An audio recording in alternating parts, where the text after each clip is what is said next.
Good morning! Mama! Ayan, gagala kami ni Julia sa labas dahil maaraw. Mama! Hello, Julia. Where are you going? Say hi. Hello. Ayan, sa elevator na kami.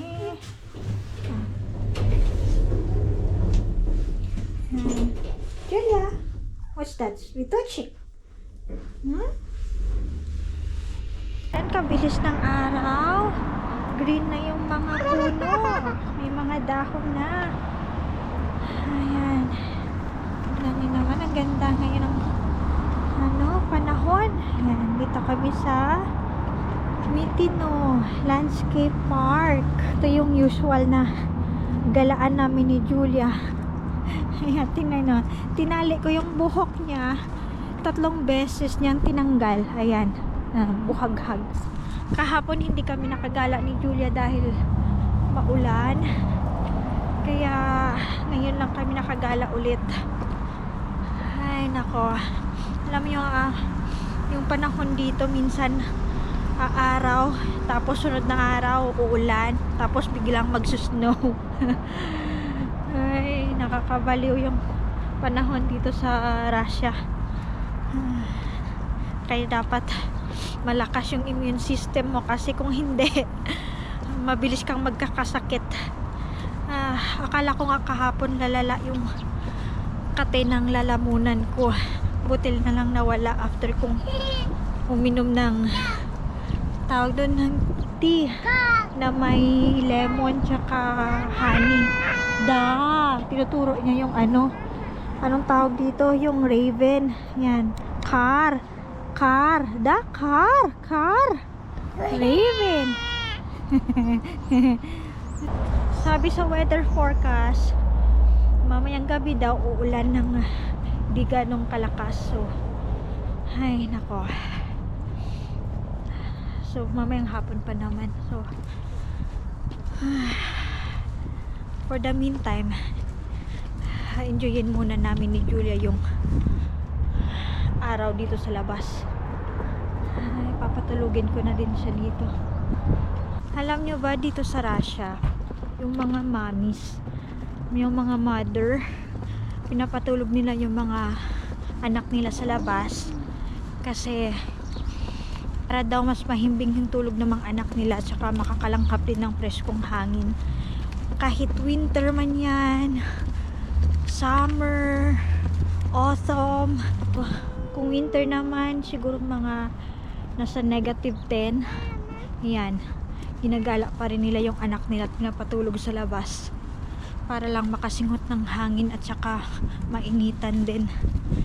Ayan, kasi kung sa bahay lang nakakabagot, saka walang hangin na nakakapasok, at saka healthy din for mother kasi iwas stress din sa bahay, diba? Kung sa bahay lang naman nakakabagot, kaya kailangan din maglakad-lakad sa labas. Ito yung mga bahay ng mga pari dito, kasama yung family nila. Alam nyo ba, mga Orthodox priest, meron pala silang asawa. I mean, allowed pala silang mag-asawa, kaya ang galing. Ito yung park kung saan parati ginagala ng lola at lolo si Julia. Maraming laruan, kaya papalaruin ko dito si Julia hanggang mapagod na. Si Julia naglalaro na. Julia naglalaro na ng sand. Yan, ito yung favorite niya. Laruan dito. What is this? Pisochik daway, pisok daway. What? Mama! Yulis ka. Away, Gray. Are you enjoying? Hala, Jets. Itong mga laruan na to, to? Dito na yan. Buti nagpo-provide sila ng laruan. Yulis ka. What is that? Ay! Sand! What is this? A cake? A piece of cake? You put it inside, not outside. What inside? Yan. Throw it inside. Otak. Here. Very good. Ayan. Ayan si mama. May dalawang babushka. Ito or lola yata. Yung nagala sa apo nila.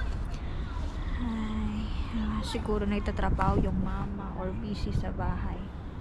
Kaya yung lola yung naggala. Mom! Da? Nyam nyam! Nyam nyam! Nyam nyam da. Kamusta kaya? Ako ito. Ini siguro yun.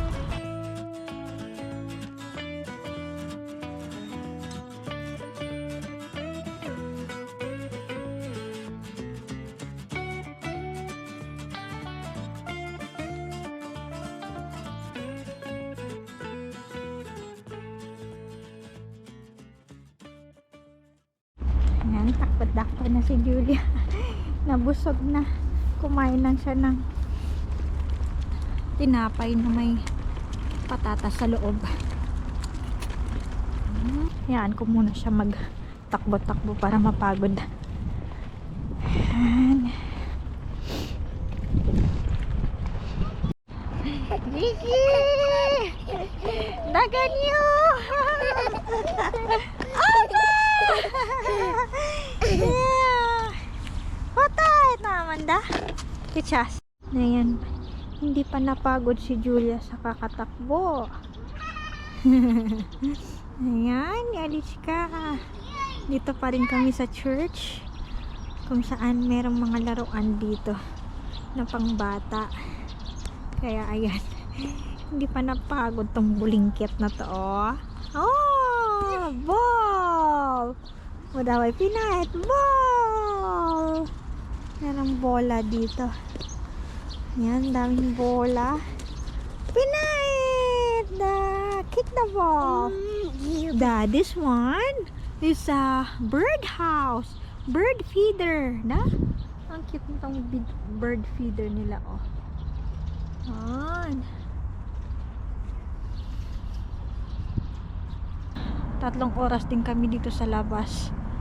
Kaya, ayan, si Julia, knockdown na. Tulog na siya.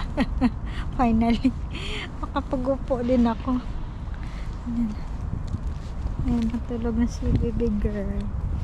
Ayan, napagod sa kakalaro na niya.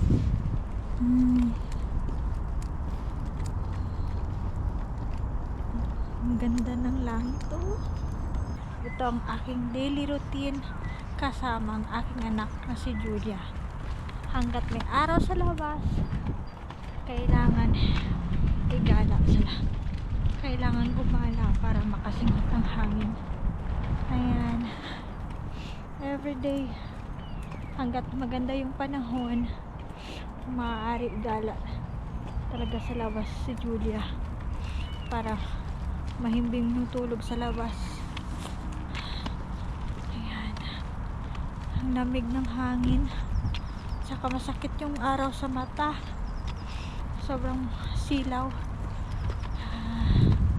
Hanap ako ng CR kasi naiihi na ako.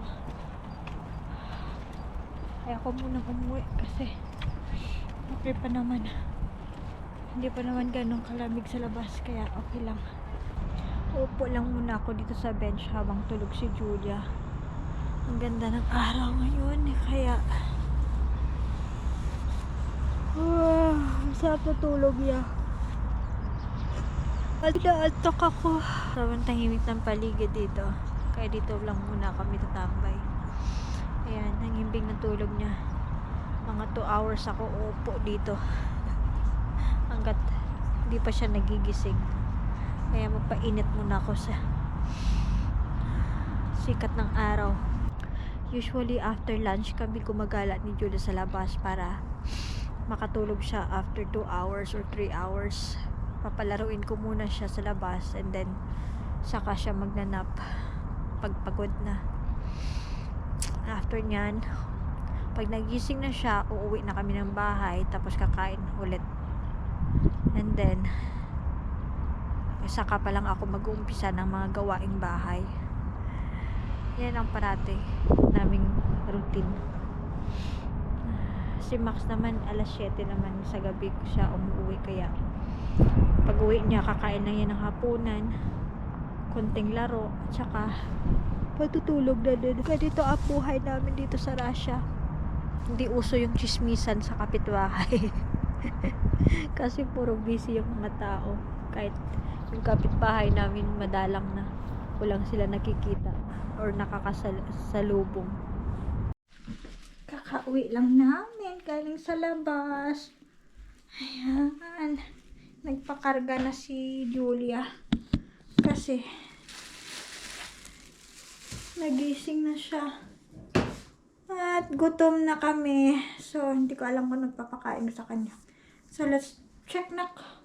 What are we going to eat? Ням-ням. Попить воду хочет. Давай водички хочет. Ням-ням. Very good girl ng baby. Yeah, that's it. Yan. Ano pa? Inaantok pa siya kaya wala sa mood. Nada. Mama. Yolich ka. Dumating na nga yung in-order ko from Unzon kahapon. So, let's check kung ano yung in-order ko na Montessori toys for Julia. Saka para din sa akin. Ito, bumili ako nitong blender.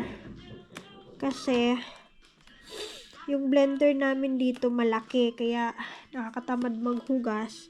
So, bumili ako nitong maliit lang para at least mabilis hugasan. Ayan.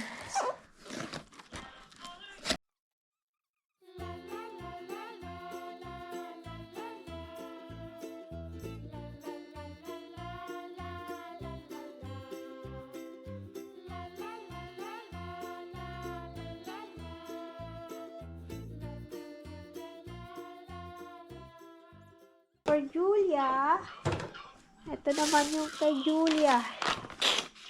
Sinisipon ako ngayon. Bumili ako nito. Yan.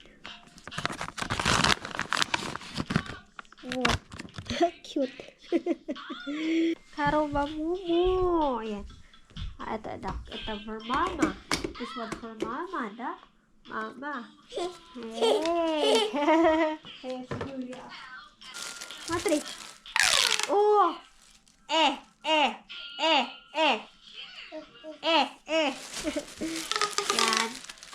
Ito naman, yung books na electronic, yung pipindutin mo siya, merong tunog.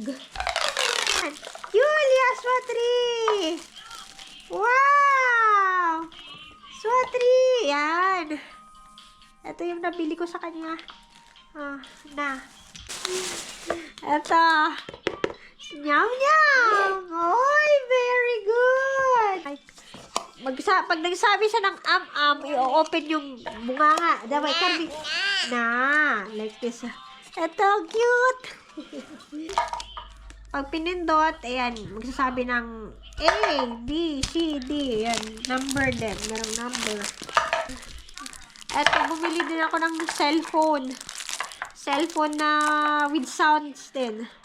Para at least, masanay si Julia na mag-repeat yung sounds na naririnig niya. Anak, matid daw. This one have no battery. Ano ba to? Ayun pala. Kailangan ng battery.